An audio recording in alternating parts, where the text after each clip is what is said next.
Hey, thanks for taking the time today, Anthony. I really appreciate it, man. You got a big fight coming up here against a guy you've actually already fought in MMA, but you're gonna be boxing him, Chris Avila. Maybe best known for being Nate Diaz's training partner. So you're taking him on December 18th for Showtime Boxing. You are in the undercard of the Jake Paul versus Tommy Fury fight. Now that's something that you're familiar with, being on a Jake Paul undercard. So was this kind of the plan after the last time when you boxed Tommy Fury? Your plan was to hopefully get onto Jake Paul's next card? Yeah, absolutely. A lot of people say I did very well, more than I expected. Going all 4 rounds with Tommy Fury as being a huge underdog. But with my skills and my ability to fight overall, I kind of had a feeling I was going to be back. But I didn't think it would be this soon coming back. Now, a big storyline coming out of that fight with you and Fury was, a lot of people were saying that Tommy Fury didn't show up on that night and blah, blah, blah. But do you think the storyline should be more that, like, no, actually, Pretty Boy showed up and Pretty Boy showed what he's capable of? No, absolutely. Yeah. I knew I wasn't going to get knocked down or knocked out. Just who I am as a fighter overall, the mindset that I have, especially being very experienced in combat sports. But Tommy had a game plan. He executed his game plan better than mine, and he came out victorious. No shame in that. I'm not mad about it. It is what it is. I don't dwell on my losses. It's not about how you lost.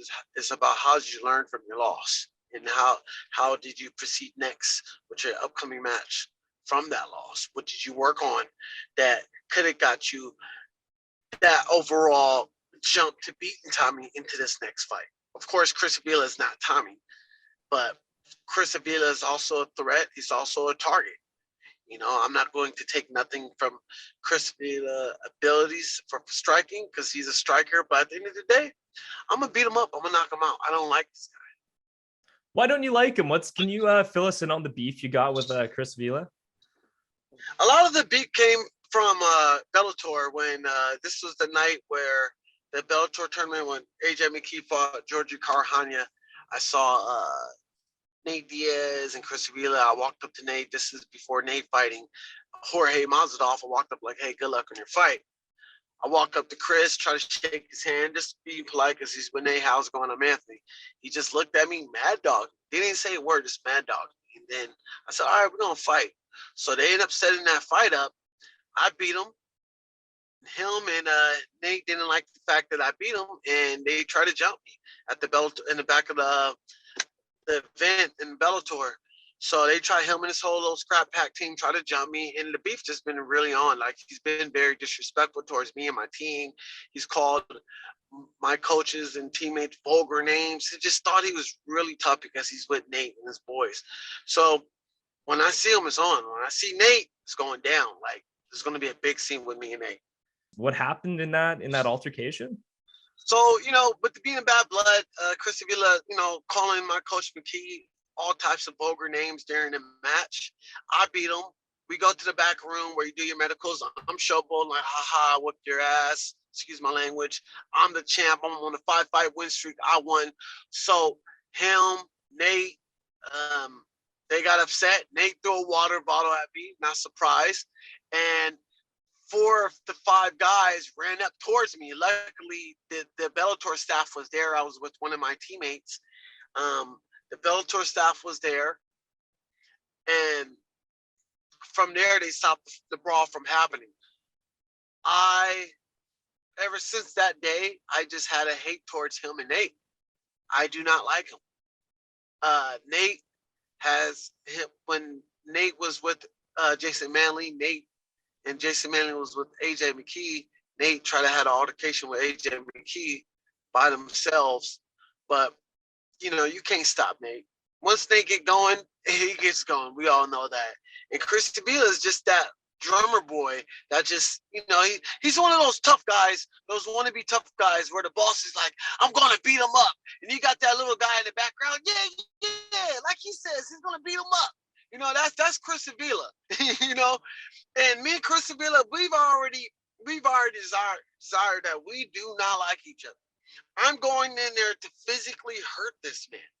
Physically hurt this man. I do not like him. And I told him, if I see you and Nate, it's going to be on before the press conference. So your first fight, what you guys fought in 2020 in Bellator, like you mentioned, you won via majority decision. So how do you see this fight going differently? Obviously, it's boxing, so completely different rule set now. But knockout. He's trash. He can't box. He got a little cardio, but he can't box. I'm not gonna disrespect him as a fighter because he's going into that ring or that cage. You get my respect regardless if I don't like you or not. You get my respect going into that cage or that ring when you're going against me. But at the end of the day, I'm going to hurt this man. I do not like him. He sucks. All of his skill set, everything about him sucks. But I respect that he's a fighter and he's going in there sacrificing his life. Okay, so there's a lot of focus right now on, obviously Jake Paul versus Tommy Fury. And then also another guy you've been talking about, Nate Diaz. Nate Diaz only has one fight left on his UFC contract. Right now, it doesn't look like he's going to re-sign with the UFC right away. It looks like he wants to fight out his contract. So a lot of talk within the combat sports community has been, well, if Jake Paul gets past Tommy Fury here in December, then they're going to put together Nate Diaz versus Jake Paul next. But it kind of sounds like you want a little bit of a slice of Nate Diaz as well. I mean, that seems very fun of a conversation to talk about or entertain, but most likely I won't fight Nate due to my status in the community of combat sports. I don't have that big name as Jake Paul does, and I can actually see a Nate versus Jake. Now, I wasn't told that the fight's going to happen. I can see it happen, but I'm not around Jake or his manager or his team to discuss who is he fighting next. Because all I know that is he's focusing on Tommy Fury right now as we speak. Only Tommy Fury. He's not worrying about Nate or whoever, Canelo, but he's focused on Tommy. But that could potentially be a matchup if Nate decides to leave the UFC or if he decides to stay. We might not see it. If Nate does fight Jake, hey, I'm looking to fight either, Nick Diaz if he's out of his contract, or I'm willing to fight Jake Shields or Gilbert Melendez in that group, just to let them know, Team Paul versus Team Diaz. Okay, so for you, Anthony, are you planning on going back to MMA, or are you going to stay in this boxing lane and really see? I'm done with MMA. You're the first person I'm actually going to tell this right now. I have not told nobody besides my teammate, no big social media, no Ariel, Hawani, nobody. I'm done with MMA. I think after this fight, I'm going straight to wrestling. That's my goals. That's my passion. Wrestling, either AEW, which I highly like more, or WWE. But after this fight, most likely, probably this summertime, I'm done with combat sports. Going straight to. You're done with boxing as well after this fight. Possibly, yeah. Not after this fight. Maybe I might fight again in the summertime. Who knows? But I say this might. I got about 1-2 more fights left in boxing, and then that's it. I'm done. No more MMA. I'm retired in MMA. Okay, so you're looking to get into the professional wrestling scene. So I mean, you got a good name for it already, and you obviously got the personality for it. So I guess what lane are you looking to hop into here? What's your dream with wrestling? Oh, man, as a kid, I admired and idolized Rock growing up, and this is the reason why I became a fighter, an entertainer. People say you're a fighter. No, I'm not a fighter. I'm an entertainer. The Rock is the reason why I got into this. We all, as a kid, we all wanted to do wrestling. It's just some people never was fortunate to even get into it. I am fortunate to be able to have the ability to get into wrestling because of what I do and who I am and my personality. So if I have the ability to get in there and I know some contacts or I'm able to do it, I'm going to do it. That's my goals. That's my dreams as a child growing up. And this was one of the reasons why I wanted to get into wrestling.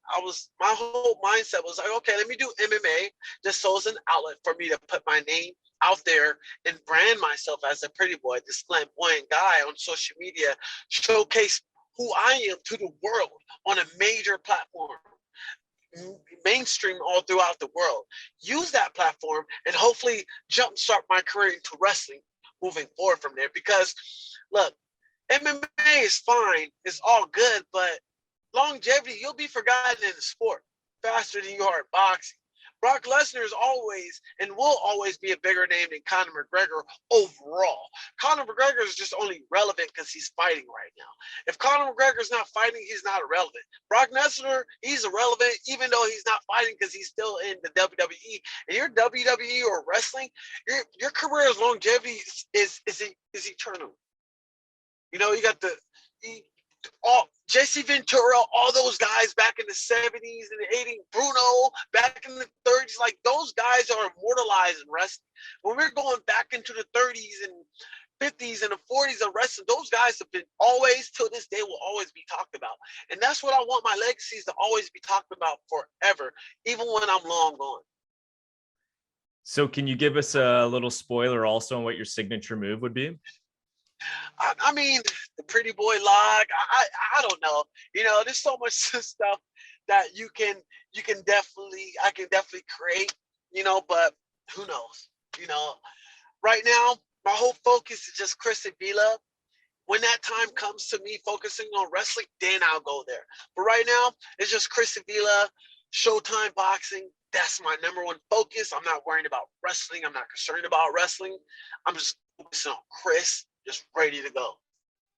So to prepare for the Showtime boxing event, you had, I mean, last training camp, you were with Jake Paul quite a bit, right? Well, this time it looks like, well, he's in Puerto Rico right now. I'm assuming you haven't really trained with him for this camp at all?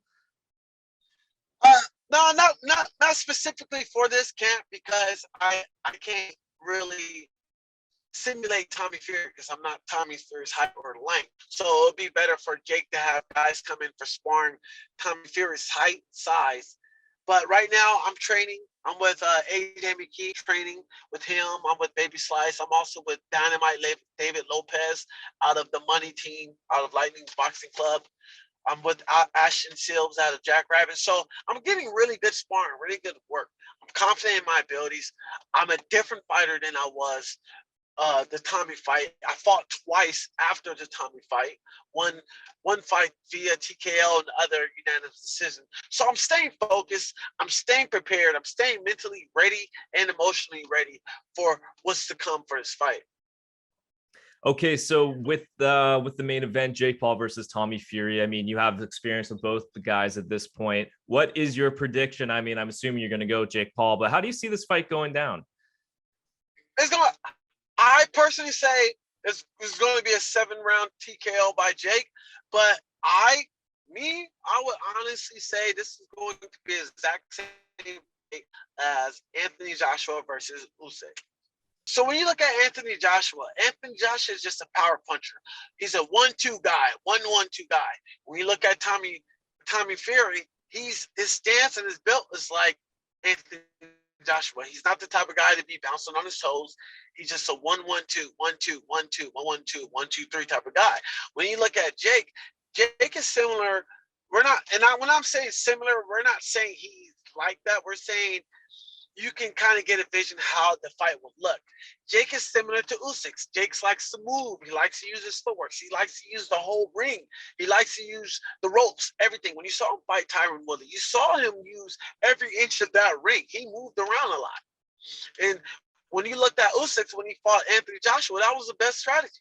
Usyk moved around a lot. He picked his punches, he landed it, and he moved his feet, his head. And that's how Tommy fights. He fights like Anthony Joshua, and Jake fights like Usyk. It's going to be the exact similar fight. But who knows? I got Jake with a 7-round TKO, but it's going to be the same fight like Usyk. Okay. Joshua. Now, is there a perfect dream fight for you that you'd want to see for Jake? Obviously, you guys have a great relationship, and there's something to be said about probably wanting his career to get as big as it can possibly get. What fight is out there for Jake that you would like to see? Oh man, I would like to see the Canelo fight, which surprisingly I know will happen.